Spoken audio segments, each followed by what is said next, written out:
अल्हम्दुलिल्लाहि रब्बिल आलमीन वल आक़िबतु लिल मुत्तक़ीन वस्सलातु वस्सलामु अला अशरफिल अंबियाइ वल मुरसलीन। अऊज़ु बिल्लाहि मिनश शैतानिर रजीम। इज़ क़ाल मूसा लि अहलिही, और याद करो उस वक्त को जब मूसा अलैहिस्सलातु वस्सलाम ने अपने घर वालों से कहा, इन्नी आनस्तु नारा, बेशक मैंने एक आग देखी है, सआतीकुम मिन्हा बिखबरिन, मैं अनक़रीब तुम्हारे पास उससे कोई ख़बर लाऊँगा, औ आतीकुम बिशिहाबिन क़बसिन लअल्लकुम तस्क़लून, या तुम्हारे पास उससे सुलगाया हुआ अंगारा ले आऊँगा ताकि तुम ताप लो। फ़लम्मा जाअहा नूदिया अन बूरिका मन फ़िन्नारि वमन हौलहा, तो जब सैयदना मूसा अलैहिस्सलातु वस्सलाम वो उसके पास आए तो उसे आवाज़ दी गई कि बाबरकत है वो जो आग में है और जो इसके इर्द गिर्द है। व सुब्हानल्लाहि रब्बिल आलमीन, और अल्लाह रब्बुल आलमीन पाक है जो सारे जहानों का रब है। या मूसा इन्नहु अनल्लाहुल अज़ीज़ुल हकीम, ए मूसा बेशक हकीकत ये है कि मैं ही अल्लाह हूँ जो सब पर गालिब कमाल हिकमत वाला है। व अलक़ि असाक, और अपनी लाठी फेंकिए। फ़लम्मा रआहा तहतज़्ज़ु, बस जब उसने उसे देखा कि वो हरकत कर रही है, कअन्नहा जान्नुन, गोया कि वो एक सांप है। जान सफ़ेद छोटे सांप को कहते हैं। वल्ला मुदबिरन, तो पीठ फेर कर लौटा। वलम युअक़्क़िब, और वापस नहीं मुड़ा। या मूसा ला तख़फ़, तो अल्लाह ताला ने फरमाया, ए मूसा मत डरिए। इन्नी ला यख़ाफ़ु लदय्यल मुरसलून, बेशक मेरे पास रसूल नहीं डरते। इल्ला मन ज़लम, हाँ सिवाय उस शख्स के जिसने जुल्म किया। सुम्मा बद्दल हुस्नम बअद सूइन, फिर बुराई के बाद बदल कर नेकी की। तो फ़इन्नी गफ़ूरुर रहीम, बस बेशक मैं बेहद बख्शने वाला नहायत मेहरबान हूँ। व अदखिल यदक फ़ी जैबिक, और दाखिल कीजिए अपने हाथ को अपने गिरेबान में। तख़रुज बैज़ा मिन गैरि सूइन, किसी ऐब के बग़ैर चमकता हुआ सफ़ेद निकलेगा। फ़ी तिस्इ आयातिन इला फ़िरऔन व क़ौमिही, 9 निशानियों में फ़िरऔन और उसकी कौम की तरफ। इन्नहुम कानू कौमन फ़ासिक़ीन, बेशक वो नाफरमान लोग थे। फ़लम्मा जाअतहुम आयातुना मुबसिरतन, बस जब उनके पास हमारी निशानियाँ आँख खोल देने वाली पहुँची, दिखाने वाली पहुँची, वाज़े रोशन पहुँची। क़ालू, तो उन्होंने कहा, हाज़ा सिहरुम मुबीन, ये खुला जादू है। वजहदू बिहा, और उन्होंने उसका इनकार किया। जुहूद कहते हैं दिल से एक बात को दुरुस्त समझते हुए फिर बंदा ज़बान से उसका इनकार कर दे। वजहदू बिहा, तो उन्होंने इनकार कर दिया उसका। वस्तयक़नतहा, और उन्होंने अच्छी तरह यकीन कर लिया। अनफुसुहुम ज़ुल्मन व उलुव्वा, उनकी नफ्सों ने। क्यों उन्होंने इनकार किया, उसकी 2 वजह अल्लाह ताला ने बयान फरमाई। ज़ुल्मन, जुल्म करते हुए, व उलुव्वन, और तकब्बुर की वजह से। फ़न्ज़ुर कैफ़ कान आक़िबतुल मुफ़्सिदीन, बस आप देखिए कि कैसा अंजाम हुआ फ़साद करने वालों का। इन आयात के अंदर अल्लाह ताला ने सैयदना मूसा अलैहिस्सलातु वस्सलाम का तज़किरा किया, और इस वाक़े को यहाँ पर बयान करने का जो मकसद है वो ये है कि जिस तरह अल्लाह ताला ने सैयदना मूसा अलैहिस्सलातु वस्सलाम को अचानक नबूवत अता की। सैयदना मूसा अलैहिस्सलाम को इल्म नहीं था कि मुझे अल्लाह ताला ने नबी बना देना है। सैयदना मूसा अलैहिस्सलातु वस्सलाम के इल्म में ये बात भी नहीं थी कि मुझे अल्लाह ताला ने कोई मुअज्जिज़ात अता कर देने। तो ये अचानक सैयदना मूसा अलैहिस्सलातु वस्सलाम के साथ मामला हुआ, और जब अचानक कोई मामला होता है तो फिर इंसान को खौफ भी लाहिक होता है। और यही चीज़ रसूल मुकर्रम अलैहिस्सलातु वस्सलाम के साथ भी पेश आई कि अचानक उनको अल्लाह ताला ने नबी बनाया। तो यहाँ पर असल में उन लोगों का रद्द हो जाता है जो कहते हैं कि अंबियाए किराम अलैहिमुस्सलातु वस्सलाम, और ख़ास तौर पर रसूल मुकर्रम अलैहिस्सलातु वस्सलाम के मुताल्लिक़ ये अक़ीदा बनाया हुआ है लोगों ने कि आप आलिमुल ग़ैब हैं, शुरू से ही आप जानने वाले हैं, बचपन से ही, पैदा होते ही, पैदाइश से आपको इल्म था कि मैं नबी हूँ।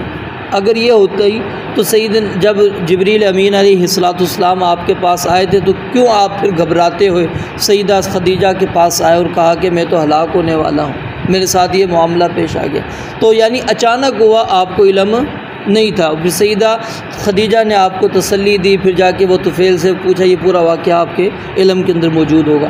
तो ये वाक़या और फिर ये सैयदना मूसा अलैहिस्सलाम का वाक़या, ये इसी बात की दलील है कि अम्बिया किराम अलैहिस्सलाम गैब का इल्म नहीं रखते, और अगर रखते होते तो फिर वो अल्लाह रब्बुल आलमीन के बतलाने की उनको फिर कोई ज़रूरत ना रहती। ये वाक़या पीछे सूरा ताहा के आगाज़ के अंदर भी यानी इससे मिलती जुलती आयात के अंदर गुज़रा है, और इसी तरह फिर आगे जो ये निशानियों का ज़िक्र है वो आगे सूरा क़सस के अंदर भी ये बात आएगी। तो अल्लाह रब्बुल आलमीन ने यहाँ पर जो बात बयान फरमाई है वो क्या है कि जब मूसा अलैहिस्सलाम यानी कि पहले तो परवरिश पाई फ़िरऔन के पास, उसके बाद 10 साल तक शुएब अलैहिस्सलाम बाज़ के नज़दीक वो मज़ीद आगे आएगी कि वो कौन से शुएब थे जिन या मदियन में जिधर गए थे तो वो कौन मुराद है, इंशाल्लाह वहाँ तफसील पढ़ेंगे हम। तो वहाँ मदियन में उन्होंने 10 साल खिदमत की, वहाँ से खिदमत करके अब अपनी अहलिया के साथ क्या है वापस आ रहे थे। तो अब ज़ाहिर मुसाफिर होता है, मुसाफिर को ज़रूरत होती है रास्ते की, पता नहीं कि मंजिल क्या है, मकसूद आगे कहाँ हमने जाना है, कौन सा रास्ता जाता है। एक तो ये भी मकसूद था उनको, और दूसरा उनको जो यहाँ पर बयान फरमाया कि औ आतीकुम बिशिहाबिन, गालबन वो सर्दी का मौसम होगा तो इसलिए कहा कि शोले हमें चाहिए और आग सुलगाई हुई चाहिए हमें। तो मुझे यहाँ पर रोशनी नज़र आ रही है तो कुछ ना कुछ यहाँ पर मौजूद होगा, कोई ना कोई बंदा मौजूद होगा, मैं उनसे कोई ख़बर लेकर आ जाऊँगा, या फिर कम से कम ख़बर देने वाला वहाँ पर कोई नहीं हुआ तो कोई कोयले उठा कर ले आऊँगा, जिससे कम से कम हम थोड़ी बहुत अपनी तपिश हासिल कर लेंगे, गरमाइश को हासिल कर लेंगे। जब सैयदना मूसा अलैहिस्सलाम वहाँ पर आए तो नू दिया, आवाज़ दी गई, अम्बूरी का मन फिन्नारी व मन हौलहा। अब यहाँ पर सवाल ये पैदा होता है कि मन फिन्नार कि जो आग में है, व मन हौलहा और जो इसके इर्द गिर्द है, इससे क्या मुराद है। कुछ मुफस्सिरीन ने मन फिन्नार से मुराद तो यानी जो आग में है उससे मुराद सैयदना मूसा अलैहिस्सलाम को लिया है, और इर्द गिर्द से मुराद फ़रिश्ते लिए हैं। और बाज़ मुफस्सिरीन इस तरफ भी गए हैं कि ये मन फिन्नारी व मन हौलहा ये एक अल्लाह रब्बुल आलमीन का सैयदना मूसा और फ़रिश्तों को सलाम करने का एक अंदाज़ था। लेकिन जो सही रिवायात से बात साबित है, जिसको इमाम अब्दुर रज़ाक़ ने हसन सनद के साथ सैयदना क़तादा उनसे नक़ल किया है, वो यही बात है कि यहाँ पर जो मुराद है मन फिन्नार से मुराद वो क्या है, नूरुल्लाही, अल्लाह ताला का नूर मुराद है, अल्लाह ताला का नूर बाबरकत वो मुराद है। और इसी तरह सैयदना हसन ने भी अब्दुर रज़ाक़ यानी उन्होंने अपनी मुसन्नफ़ के अंदर हसन बसरी से भी ये कौल नकल किया है कि इससे मुराद नूर है और वमन हौलहा से मुराद फ़रिश्ते हैं। तो यानी फिर इसका मतलब इस आयत का ये बनेगा कि अल्लाह रब्बुल आलमीन की ज़ात बाबरकत है जो इस आग में है, और वो फ़रिश्ते भी जो इसके इर्द गिर्द मौजूद हैं, और यही बात दुरुस्त है। और अगली आयत भी या मूसा इन्नहु अल्लाहुल अज़ीज़ुल हकीम कि अल्लाह रब्बुल आलमीन ने कहा ए मूसा मैं अल्लाह रब्बुल आलमीन हूँ। तो यानी वो आयत भी इस बात को ही साबित कर रही है कि यहाँ पर मुराद अल्लाह रब्बुल आलमीन की ज़ात है, ना कि सैयदना मूसा अलैहिस्सलाम की ज़ात। और इसी तरह एक तफसीर सैयदना अब्दुल्लाह बिन मसूद रज़ी अल्लाह तआला अन्हु के बेटे हैं अबू उबैदा, उन्होंने वो जो मारूफ़ हदीस है जिसके अंदर नबी अलैहिस्सलाम ने अल्लाह ताला की 5 सिफ़ात बयान की थी कि अल्लाह ताला कभी सोते नहीं और उसके लायक भी नहीं कि वो सोए। तो ये इस तरह की जो 5 सिफ़ात अल्लाह के नबी अलैहिस्सलाम ने बयान की, उसके अंदर एक चीज़ ये बयान की गई थी कि हिजाबुहु अन्नूर, कि अल्लाह रब्बुल आलमीन के जो पर्दे हैं वो नूर है। और एक रवायत के अंदर अल्फाज हैं अन्नार, आग। जब अन्नार वाले अल्फाज होंगे तो वो ये क्लियर हो गया, मन फिन्नार वो बिल्कुल वाज़ेह उससे हो जाती है। तो उस रिवायत से ये मुस्नद अहमद के अंदर मौजूद है, ये बात साबित हो गई कि इससे मुराद अल्लाह रब्बुल आलमीन की ज़ात का नूर है। और यहाँ पर जो बात नूर की अल्लाह रब्बुल आलमीन ने जो आग में ज़िक्र की है, यहाँ पर अल्लाह ताला की ज़ात का नूर मुराद नहीं है, बल्कि आम नूर या फिर जो चेहरे का नूर है वो मुराद है यहाँ पर। तो कहा कि अम्बूरी का मन फिन्नारी व मन हौलहा, कि ये बाबरकत है जो आग में है और जो उसके इर्द गिर्द है। और एक तफसीर इलाके के हिसाब से भी यानी की गई है कि जिस जगह पर मौजूद हो ये पूरी ज़मीन यानी शाम की ज़मीन ये पूरी बाबरकत ज़मीन है, लेकिन इसको मुफस्सिरीन ने उलमा ने इसको राजे करार नहीं दिया। सही वही है यानी कि इससे मुराद अल्लाह रब्बुल आलमीन और फ़रिश्ते ही मुराद हैं। और कुछ लोग जो यानी कि इससे मुराद मूसा अलैहिस्सलाम वगैरह इसलिए ले लेते हैं क्योंकि कुछ लोग जो हैं अल्लाह ताला की सिफ़ात का इनकार कर देते हैं या तो उसके अंदर तावील करते हैं, और उसकी वजह ये होती है वो हम अपने हिसाब से सोच रहे होते हैं। अब मिसाल है मैं अपने आप को रख के मद्देनज़र रखूँगा कि आग के अंदर मैं तो ज़िंदा नहीं रह सकता, मैं तो जल जाऊंगा। तो जब हम इस तरह अपने आप को मद्देनज़र रख कर वो कर रहे होते हैं तो फिर अल्लाह ताला की सिफ़ात का क्या करते थे, इनकार। लैसा कमिस्लिही शैउन, अल्लाह की मिसल कोई चीज़ है ही नहीं, किसी तरह भी आप कहीं से भी कोई मिसाल ला ही नहीं सकते, कोई मिसल अल्लाह की है ही नहीं कि आप बयान कर दें कि अल्लाह रब्बुल आलमीन से मुराद कि यहाँ पर मुराद ये है।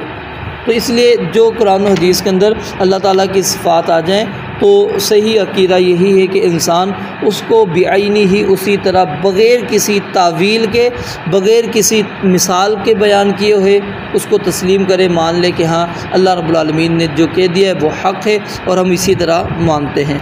और फिर आगे अल्लाह रब्बुल आलमीन ने फरमाया वसुब्हानल्लाहि रब्बिल आलमीन, क्योंकि ये जुमला भी इस चीज़ को वाज़ेह मज़ीद कर रहा है कि अल्लाह रब्बुल आलमीन ही मुराद है। क्यों कि अल्लाह रब्बुल आलमीन की ज़ात बाबर पाक है जो कि तमाम जहानों का रब है।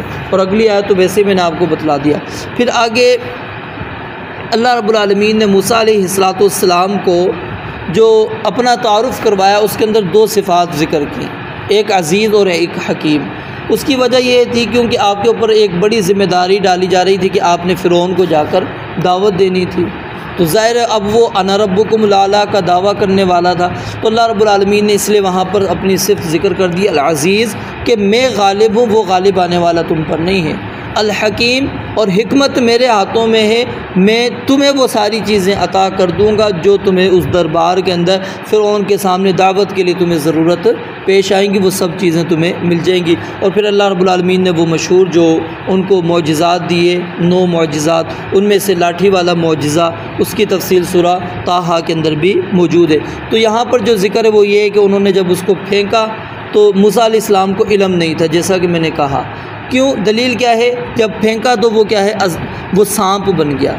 अब एक जगह पर यहाँ पर हमने सांप पढ़ा, पीछे क्या है, अज़दहा है। तो इसकी उलमा ने एक कैफियत ये बयान करवाई है कि शुरू में वो यानी छोटा सांप, फिर वो चलते चलते वो बड़ा हो गया, ठीक है। और दूसरा ये है कि वो था बड़ा ही, लेकिन जिस तरह छोटा सांप फुर्तीली के अंदर होता है इस तरह वो फुर्ती के अंदर वो इस तरह वो यानी कि लाठी उनकी मौजूद थी।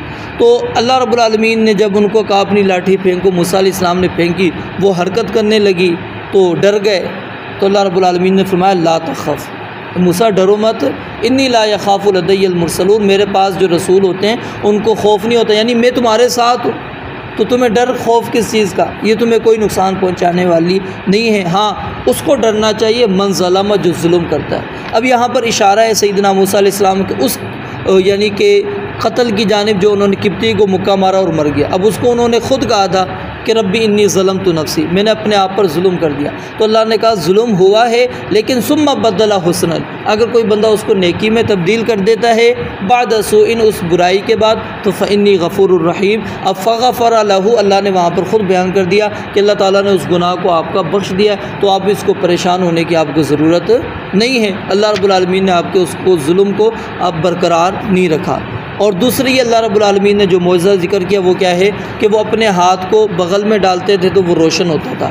अब तौरात वग़ैरह को आप पढ़ें तो उसके अंदर मूसा अलैहिस्सलाम की यहाँ पर तनकीस है। और याद रखें कुरान मजीद ही अम्बिया की इज़्ज़त को महफूज रखता है, इसके अलावा कोई और दुनिया में किताब नहीं है जो अम्बिया की इज़्ज़तों का तहफ़्फ़ुज़ करती हो। आप उठा के पढ़ लें बनी इसराइलियों के नबियों को, उनकी तौरात के मुताबिक इतनी उन्होंने मज़म्मतें की, इतने अयूब बयान किए, अल्लाह माफ़ करे। तो वो उसके झूठे होने पर सबसे बड़ी दलील है। अब उसके अंदर लिखा हुआ है कि मूसा अलैहिस्सलाम का जो ये हाथ था वो जिस तरह बर्स बीमारी नहीं होती कि उसकी वजह से बंदे का हाथ सफ़ेद होता है, कहते वो इस वजह से था। अल्लाह रब्बुल आलमीन ने जवाब दिया मिन गैरि सूइन, ये कोई बुराई बीमारी नहीं थी, ये बल्कि अल्लाह रब्बुल आलमीन की तरफ से मौजिज़ा था। फ़ी 30 आयातिन, जो 9 अल्लाह ताला ने मौजज़ात अता किए, जिसका ज़िक्र अल्लाह ताला ने सूरा आराफ और सूरा बनी इसराइल के अंदर किया। उसमें से अल्लाह रब्बुल आलमीन फरमाते हैं ये मौजज़ात हमने सैयदना मूसा अलैहिस्सलाम को दिए। और फिर आखिर के अंदर अल्लाह रब्बुल आलमीन फरमाते हैं जब अल्लाह सैयदना मूसा अलैहिस्सलाम उनके पास मौजज़ात लेकर आए, और ख़ास तौर पर यहाँ पर इन 2 मौजज़ात को भी शामिल करें, और इसके अलावा वो जो अज़ाब की सूरत के अंदर उनके ऊपर टिड्डियों का अज़ाब आया, मेंढकों का अज़ाब आया, खून वाला अज़ाब, ये जो अज़ाबात आए, और वहाँ पर पूरी तफसील मौजूद है कि वो मूसा अलैहिस्सलाम से फ़िरौन मुतालबा करता था कि अल्लाह ताला से दुआ करो, लइन कशफ़्त अन्ना रिज्ज़ा, अगर ये अज़ाब हमसे हटा देगा तो लनुमिनन्न बिका, हम तुझ पर ईमान भी लाएंगे और तेरे साथ बनी इसराइल को भी रवाना कर देंगे।